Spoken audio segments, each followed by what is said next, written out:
Selamat siang, perkenalkan nama saya Deborah Karunia Utami dengan NIM 18050155. Di sini saya akan menjelaskan tentang bank komersial.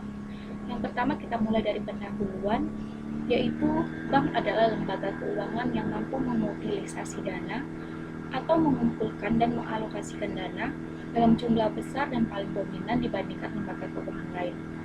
Mengapa bank komersial bisa muncul? Bank komersial bisa muncul karena dapat menekan biaya transaksi yang sangat mahal dibandingkan dengan transaksi langsung.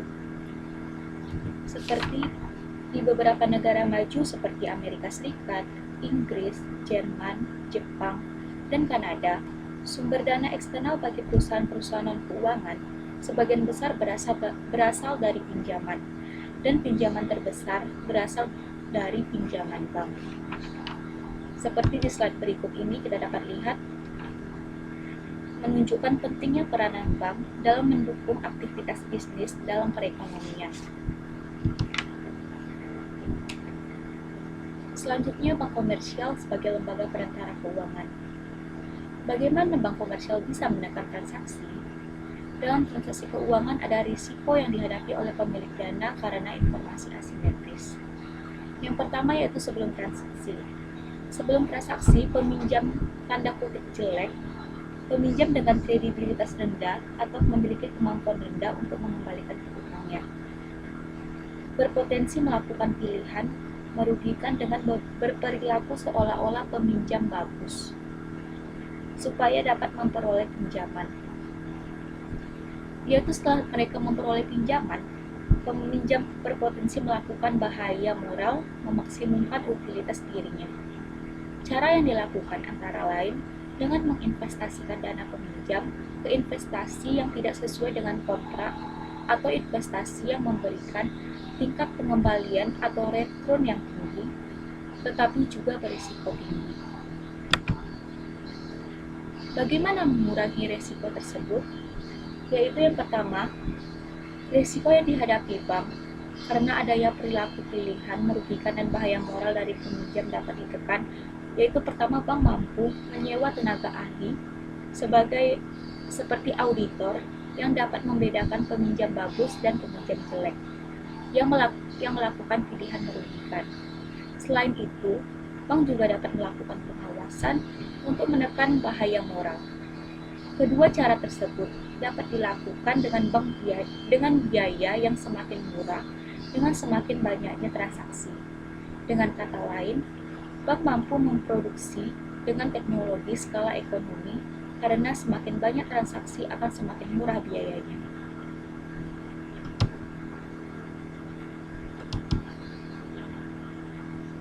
Seperti yang kita sudah bicarakan sebelumnya, yaitu menyewa auditor untuk membedakan peminjam baik dan buruk, dan juga melakukan pengawasan atau solusi masalah moral hazard.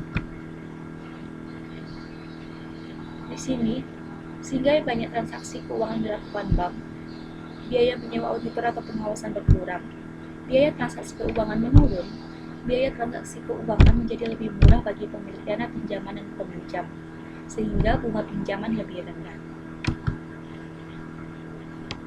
Aktivitas bank komersial.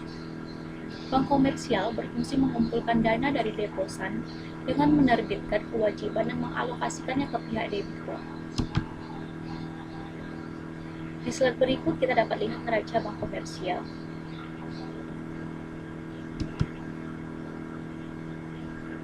Kewajiban, yaitu instrumen bank komersial untuk menarik dana dari pihak ketiga terdiri dari checkable deposits atau cek giro, yaitu simpanan nasabah yang dapat dicairkan dengan menuliskan cek sehingga memiliki likuiditas yang tinggi dan tingkat pengembalian yang rendah.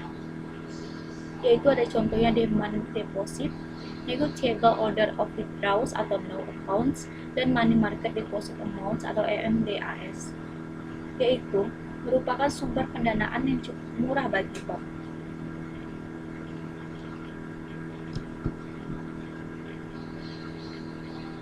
Selanjutnya ada non-transaksi deposit, yang pertama ada saving deposit atau transaksi pembayaran bunga dicatat dalam textbook atau buku tabungan. Yang kedua yaitu deposit berjangka. simpanan yang memiliki waktu jatuh tempo atau maturity date. Di sini deposit berjangka dapat dipilih sesuai kebutuhan, yaitu 1 bulan, 6 bulan, 12 bulan, dan 24 bulan. Dengan likuiditas yang lebih rendah dibandingkan tabungan, deposit berjangka memberikan bunga yang lebih tinggi dan merupakan sumber dana yang mahal bagi bank.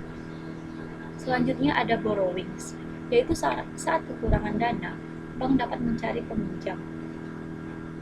Dengan cara lain adalah meminjam dari bank holding company, bank lain atau perusahaan dengan menerbitkan instrumen repos atau repurchase agreement. Repos di sini adalah pinjaman dengan jaminan surat berharga dengan perjanjian akan dibeli kembali. Bank di Amerika Serikat dapat mencari peminjaman dengan instrumen euro dollars, yaitu simpanan dolar yang dapat di luar wilayah AS pada bank asing atau cabang bank di Amerika di luar negeri. Selanjutnya yaitu bank capital, yaitu selisih antara total aset dan total kewajiban. Dapat ditingkatkan melalui penerbitan saham baru atau peningkatan laba ditahan. Modal bank bukan merupakan instrumen bank untuk menarik dana. Selanjutnya aset. Aset di sini yaitu ada aset cadangan, yaitu ada cadangan minimum dan cadangan lebih. Cadangan minimum yaitu kewajiban bank umum atau komersial untuk menyimpan bagian tertentu dari dananya di bank sentral. Cadangan lebih yakni dana tunai memiliki yang pemilik bank untuk memenuhi transaksi hariannya. Kedua jenis cadangan tersebut tidak memberikan pengembalian bagi bank. Cadangan minimum adalah salah satu instrumen bank sentral untuk mengendalikan jumlah uang beredar. Jika jumlah uang beredar terlalu banyak sehingga menimbulkan inflasi, maka otoritas moneter atau bank sentral dapat menekannya dengan meningkatkan cadangan minimum. Selanjutnya yaitu cash item in process of collection, yakni aliran dana yang belum diterima oleh bank. Contohnya simpanan dana dalam bentuk cek yang dikeluarkan oleh bank lain yang baru diterima beberapa hari kemudian. Yang ketiga ada deposit at other banks. Penyimpanan dana milik bank kecil di bank besar dilakukan untuk memperoleh jasa seperti check collection, transaksi valuta asing, dan pembelian sekuritas yang sebenarnya hanya melibatkan bank besar. Selanjutnya ada securities atau surat berharga, merupakan aset yang memberikan pendapatan cukup besar. Sebagian besar dana bank komersial dialokasikan membelikan sekuritis pemerintah karena defaultnya lebih rendah dan likuiditasnya lebih tinggi. Yang keempat ada loans, yaitu merupakan aset utama dari bank komersial yang memiliki likuiditas lebih rendah karena hanya bisa dicairkan pada saat jatuh tempo. Yang kelima ada physical asset, yaitu harta tetap dan inventaris kantor, peralatan dan perlengkapan yang diperlukan untuk menjalankan usaha perbankan. Di sini kita lihat karakteristik bisnis bank komersial. Aset nasabah dapat diubah menjadi aset bank, yaitu sebagai contoh, bank menerbitkan cek giro yang memberikan likuiditas yang tinggi dengan risiko dan pengembalian yang rendah.